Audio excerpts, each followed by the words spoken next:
For I pois não cannot consigo imagine, imaginar, nor do I want nem to quero speculate especular que that um a país NATO da country OTAN would atacaria. attack. Nederland's quite capable. Quando você olha para um mapa mundi, a Groenlândia parece um gigante adormecido, branco e silencioso, coberto de gelo. No entanto, sob esse silêncio enganador, os passos de uma das maiores crises militares do mundo agora podem ser ouvidos. If we don't take Greenland, Russia or China will take Greenland, and I am not going to let that happen. Em janeiro de 2026, acordamos para um dos maiores riscos geopolíticos da história moderna, um potencial deslocamento tectônico. Quero deixar claro que, se os Estados Unidos optarem por atacar militarmente outro país da OTAN, então tudo para. A aliança da OTAN está à beira de um cenário de colapso, não por causa de tanques russos ou mísseis chineses, mas porque seus próprios membros estão se posicionando uns contra os outros. A ameaça de Donald Trump de tomar a Groenlândia, por beleza ou pela força, De um jeito ou de outro, vamos ter a Groenlândia. provocou um estado de alarme sem precedentes na Europa. Do destaque de hoje, várias nações europeias estão resistindo às ameaças do presidente Trump de uma tomada dos Estados Unidos na Groenlândia. Os líderes da França, Alemanha, Itália, Polônia, Espanha e Reino Unido, juntamente com o governo dinamarquês, publicaram uma declaração. Pela primeira vez na história, a Alemanha, a França e os países escandinavos estão enviando remessas militares para a Groenlândia em resposta às possíveis ações de Washington. O Pentágono está atônito, Bruxelas está em alerta. Elementos de terras raras, o Gapgiuk, a Aliança Euro-Chinesa e o paradoxo do artigo 5 da OTAN estão todos em discussão e as coisas não parecem estar indo bem para Trump. Da Rússia à China, da América à Europa, uma nova ordem mundial está sendo construída no gelo do Ártico. Tudo começou com uma única frase do Salão Oval em Washington. Donald Trump, deixando de lado a cortesia diplomática, expôs suas intenções, ou melhor, sua ameaça, em relação à Groenlândia. Então, vamos fazer algo com a Groenlândia, seja da maneira agradável ou da maneira mais difícil. A declaração de Trump: eu gostaria de fazer um acordo da maneira fácil, mas se não pudermos fazer da maneira fácil, teremos que fazer da maneira difícil. Esta foi a declaração do momento em que a diplomacia foi suspensa e o risco de caos foi colocado sobre a mesa. E enquanto o mundo esperava para ver como a Dinamarca responderia, uma atividade militar sem precedentes começou a ser observada ao longo daquela linha nervosa que se estende de Copenhague a Berlim, de Paris a Estocolmo. Pela primeira vez na história, a Europa pode estar ativando seus reflexos de defesa contra uma ameaça percebida de Washington.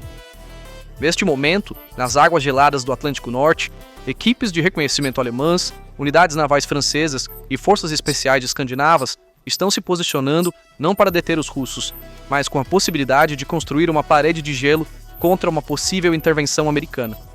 Na manhã de 14 de janeiro de 2026, o Pentágono ficou atônito. A Europa não estava lá para responder a cada movimento seu.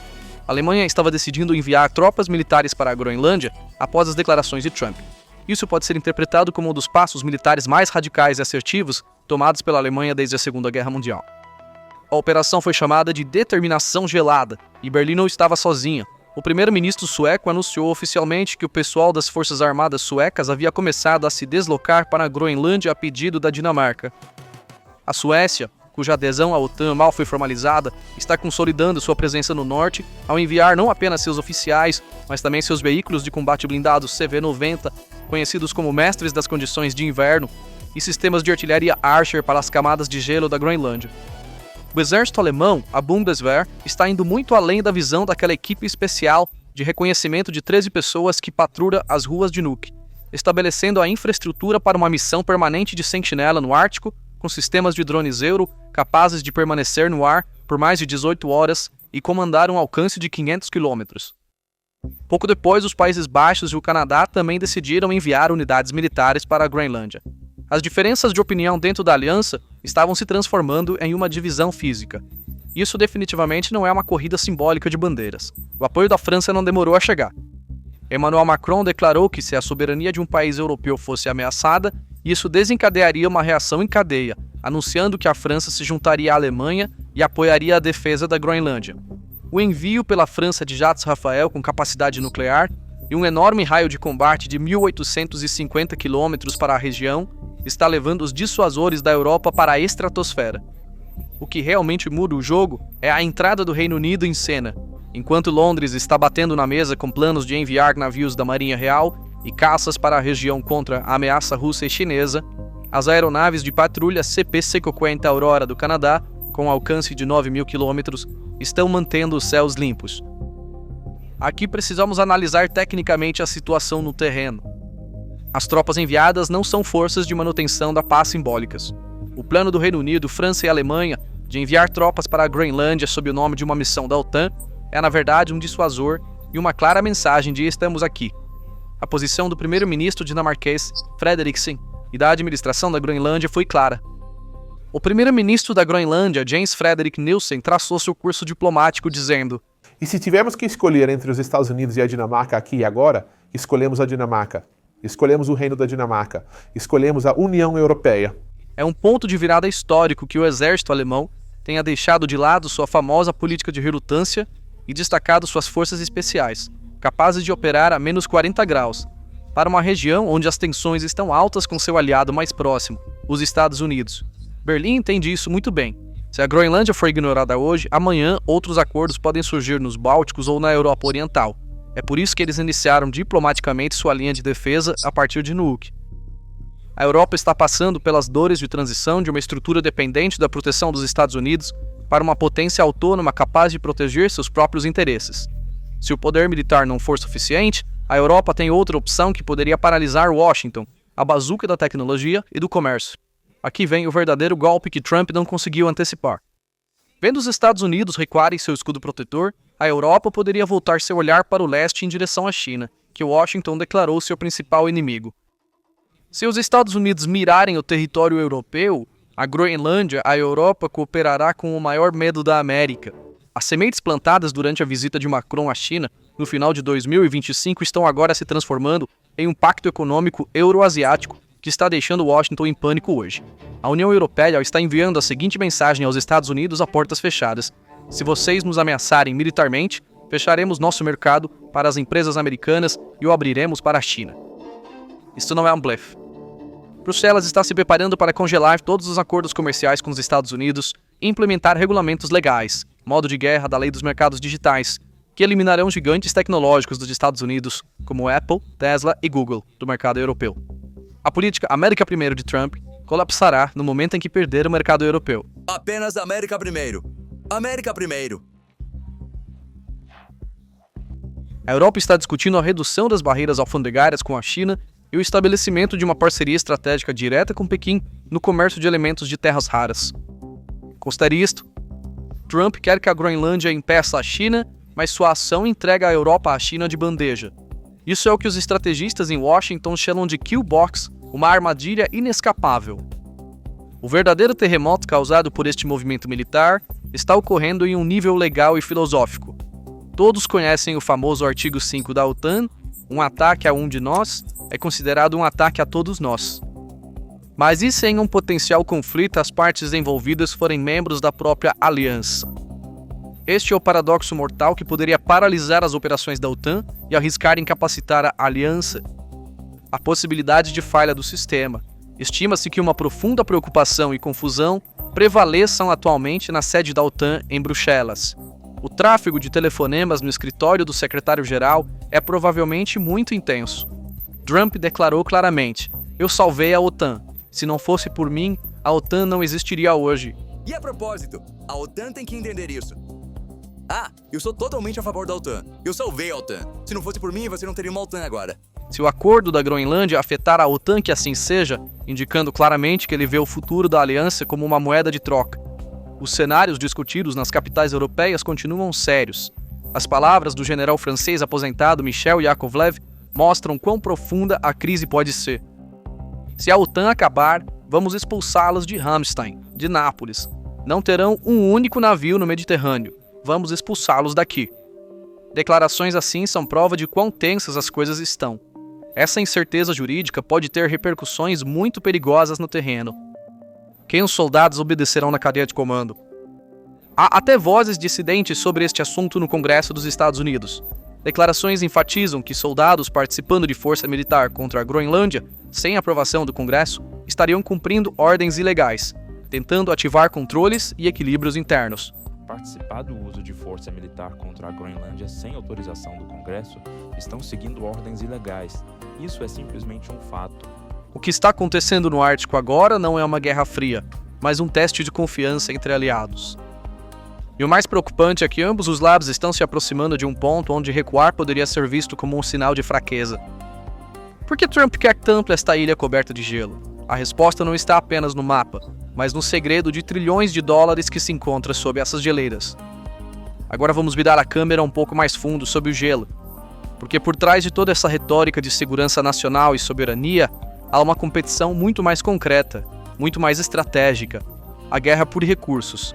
A Groenlândia não é apenas uma localização estratégica, mas também um vasto reservatório dos elementos mais valiosos da tabela periódica. Elementos de terras raras, aqueles metais mágicos que mantêm a vida moderna e a máquina de guerra funcionando, desde seus smartphones até chips de jatos de combate F-35, de baterias de veículos elétricos a turbinas eólicas. Atualmente a China domina 90% deste mercado mundialmente. Pequim tem a capacidade de estrangular a indústria ocidental, restringindo o fornecimento à vontade. A mina de Kvanefjeld, no sul da Groenlândia, é um dos pontos mais críticos, onde este monopólio poderia ser quebrado. Trilhões de dólares em urânio, neodímio e outros minerais críticos estão emergindo debaixo das geleiras em derretimento. A insistência de Trump no controle pode estar baseada em bloquear o acesso da China a esses recursos e fornecer matérias-primas seguras para os gigantes tecnológicos americanos. Trump não esconde isso. Se não comprarmos a Groenlândia, a Rússia ou a China vão, e eu não vou deixar isso acontecer. Se não tomarmos a Groenlândia, a Rússia ou a China vão tomar a Groenlândia, e eu não vou deixar isso acontecer. A Europa, por sua vez, vê esse recurso como combustível para sua própria transição verde e planos de independência digital. Isso não é apenas uma questão de terra, mas uma competição sobre quem liderará a revolução industrial do século XXI.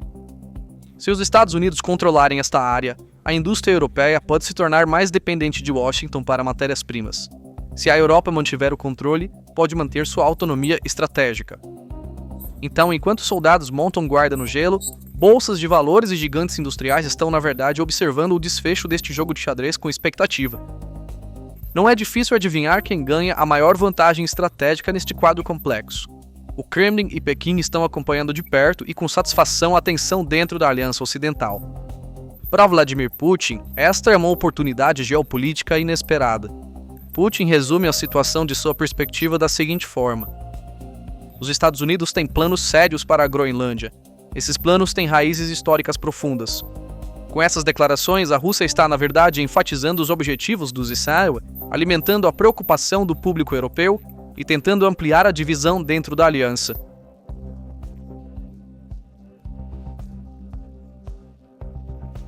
O ponto de passagem mais crítico para a frota do norte da Rússia e submarinos nucleares é o estreito corredor entre a Groenlândia, Islândia e o Reino Unido, a lacuna Gylke. Agora, há um problema de confiança entre os aliados que deveriam controlar essa passagem. Uma potencial fraqueza na coordenação de caça a submarinos da OTAN poderia dar aos submarinos russos mais espaço para manobrar no Atlântico. Enquanto isso, a China está adotando uma política mais pragmática de esperar para ver. De quem pode ver a divisão entre a Europa e os Estados Unidos como um espaço de manobra para seus próprios projetos econômicos a longo prazo. Se a Europa enfrentar atritos comerciais com os Estados Unidos, seu interesse nos mercados e na tecnologia asiáticos pode aumentar. À medida que a imagem de unidade inabalável do Ocidente sofre danos, o bloco oriental busca aumentar sua influência global, explorando essas fissuras. Enquanto Trump quer maximizar os interesses da América, ele pode, sem querer, estar dando aos seus rivais um presente geopolítico, um mundo ocidental dividido por debates internos e desperdiçando sua energia em competição interna. Vamos resumir. A crise da Groenlândia ultrapassou a mera disputa por um pedaço de terra. É o teste de estresse mais sério da arquitetura de segurança que moldou o mundo desde 1945. A decisão dos Estados Unidos de basear suas relações com seus aliados em uma base transacional confronta a Europa com a realidade de se defender sozinha. As geleiras estão derretendo, sim, mas não é apenas o gelo que está derretendo. As convenções diplomáticas e o senso de confiança incondicional também estão derretendo. O envio de tropas alemãs e europeias para a Groenlândia pode sinalizar um novo equilíbrio dentro da aliança, os passos de uma defesa europeia mais autônoma. Isso não é uma declaração de guerra, mas uma declaração de posição. No entanto, independentemente de como esta crise termine, as dinâmicas dentro da OTAN podem nunca mais ser as mesmas. A confiança foi questionada uma vez. Diferentes cenários foram colocados sobre a mesa. A partir de agora, cada país reavaliará o futuro da aliança. Então, o que você acha? Esta tensão será resolvida na mesa diplomática? Ou ventos mais fortes soprarão sobre as camadas de gelo da Groenlândia?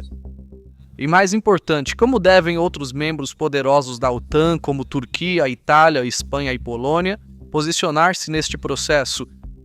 Compartilhe sua análise nos comentários e junte-se a esta discussão histórica. Para ouvir a verdade sem filtros, obter a análise mais profunda e estar preparado para a tempestade que se aproxima, não se esqueça de se inscrever no canal, curtir o vídeo e ativar as notificações. Na próxima análise da PPR Global, nos encontraremos em outro ponto de ruptura no mundo. Por agora, mantenha os olhos no horizonte e a mente aberta. Obrigado por nos escolher. Obrigado por nos escolher. Obrigado por nos escolher.